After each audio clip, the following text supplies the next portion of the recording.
ไปหาเพราะว่าอยากงานที่ท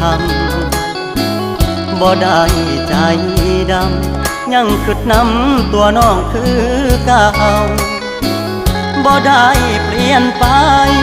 หัวใจอ้ายยังห่วงเจ้าบ่ได้ปล่อยให้เงาเสาร์อาทิตย์ติดงานโอทีได้แต่โทรหาน้องคงจะไม่ว่ากัน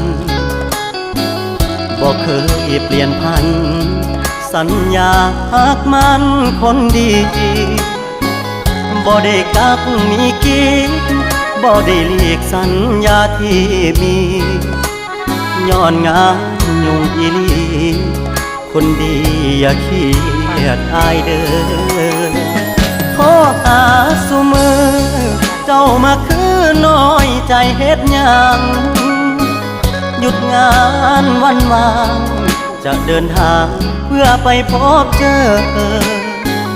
อย่ามาสงสัยว่าอายมีใครแทนเธอ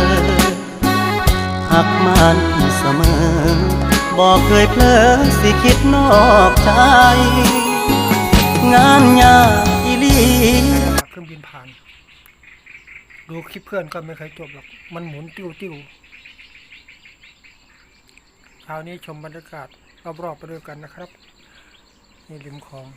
ฝนไม่ตก2 วันแล้วตกมาแป๊บเดียวก็หายแต่ออกมาชมบรรยากาศรอบๆก็สดชื่นดี